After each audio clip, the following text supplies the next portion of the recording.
Welcome back to the Kyle Olson Show. The allegations against Joe and Hunter Biden continue to develop even as we speak, and they literally span the globe, from Ukraine to China and beyond. Joining me now to break that down is M.A. Taylor, director of Riding the Dragon, the Biden's Chinese Secrets. It premiered on YouTube on September 4th and has over 1.3 million views already. It really is a complicated web of companies and individuals, but break down what it means to the average voter. Absolutely. The thing is that when you have, families like the Bidens or by extension, the Clintons, they set these things up so that they can hide their behavior, so they can hide their deals with shadowy governments and things.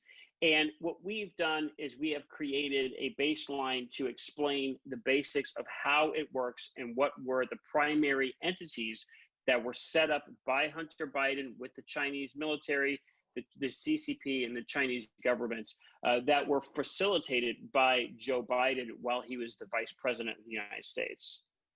So the piece is called Riding the Dragon, the Biden's Chinese Secrets. You can find it on YouTube. Just search Riding the Dragon. It was produced or published by The Blaze. But as you said, it's a really good baseline because I'm a visual person. And so to be able to see, literally the connections that you're making on the screen to these individuals in these various companies, it's a very complicated scheme, but what you lay out is basically everywhere the vice president went, Vice President Biden, Hunter followed right behind it. In fact, the president these days is calling him the human vacuum cleaner, which I think is just such a perfect description because that's really what was going on.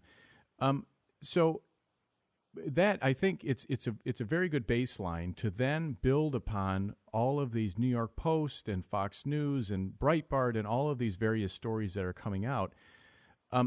What do you think the takeaway should be for the average voter? Because I think a lot of people would say, well, everybody in government does this, which may or may not be true. I don't think that's true. I hope that's not true. But what does it mean to be for an elected official or someone who wants to be president? What does it mean for his family to literally be involved in business with the Chinese Communist Party?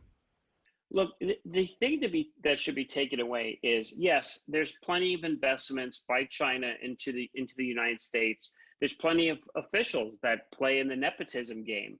The issue with these particular deals is that every single deal that Hunter Biden participated in actually directly hurts national security and national interest, whether it's helping move sensitive airplane parts from the F-35 into Chinese hands, whether it's helping move nuclear secrets from U.S.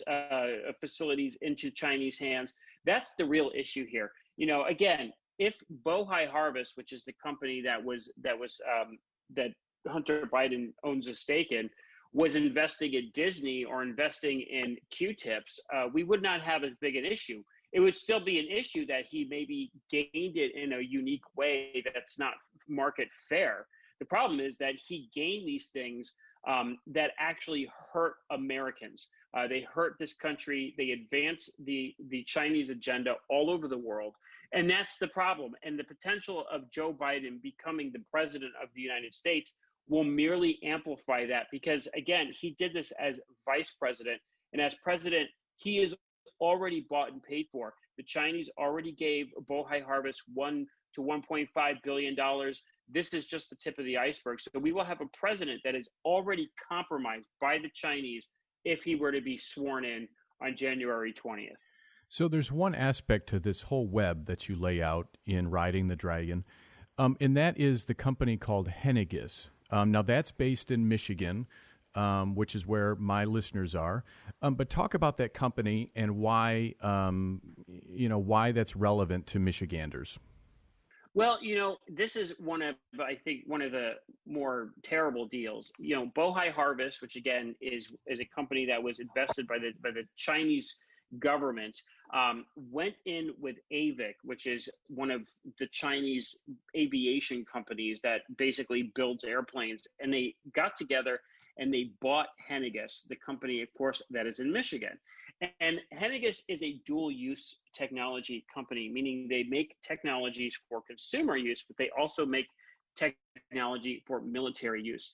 And so AVIC bought 51% of this company and Bohai bought 49%, hence facilitating AVIC's ability to steal technology that will be used in military vehicles. And if China were to ever go to war with the United States, that technology built by Americans in Michigan would be used to kill Americans in, say, the South China Seas. And that is why this deal is particularly dangerous and particularly underhanded. You know, I'm sure that if Michigan workers knew that they were building technology to harm Americans and put the United States into jeopardy, they would be appalled. And on top of the fact that this deal had to actually be signed off by the Obama administration in addition. So that's problematic in and of itself. And so again, this is just one example of why their deals are particularly very, very bad, say even compared to the Clintons. You know, the Clintons made a lot of investments that were bad and a lot of underhanded things. But again, deforesting Colombia does not particularly put American interests at risk, unlike, say, the Henegas deal in Michigan. That again is it's one example of how a Biden presidency will play out over the next 4 to 8 years if he becomes the president. So it seems to me like Hunter was not the only one who was trading in on the Biden name. You also have Frank Biden and James Biden, who are Joe's brothers. Talk about some of their involvement in these various business ventures. Well, again, you know, I think that and we do cover them. We cover them briefly in the film. It's a whole family affair. You know, they're lobbyists. Valerie Biden is a political consultant. Frank and James are government contractors through Joe, and of course, Hunter was a lobbyist at one point. So it is a whole family affair. It's borderline mafioso. And so again, this is one of those things where, you know, Joe Biden is essentially the golden child. He is the guy who will ascend through the public sector to set everything in motion and allow, you know, Valerie, Frank, James, and of course his son Hunter to, you know, as the president said, vacuum up all of these deals. It's the whole family's involved. And again, you know, this is what can happen with Joe Biden as senator and eventually as vice president. Imagine what would happen if he were the actual president of the United States, and how his family would be able to cash in on considerably more than just the deals we outline in Riding the Dragon. We're almost out of time, but what difference do you think it made for this story that Hunter Biden never went back to pick up that laptop? Well, you know, it's interesting because when, you know, our film is very fact-based. And again, we say, for example, some of these things are not really illegal. It's legal. It's very bad decisions. Sure. But what we're finding out now with the emails is that it is closing some of the gaps that we actually did not have when we made the film.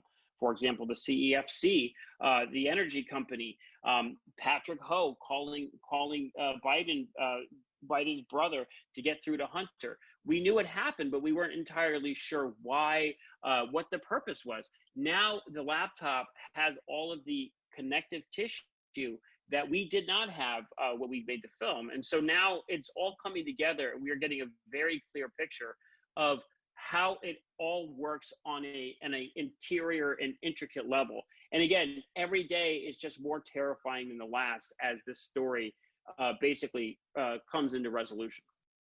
It's stunning. It's hard to put into words, to read these things, to watch your piece and think this is what happened in the Obama administration, and we could get more of the same if we have Joe Biden as president. But M.A. Taylor, director of Riding the Dragon, The Biden's Chinese Secrets. You can find it on YouTube.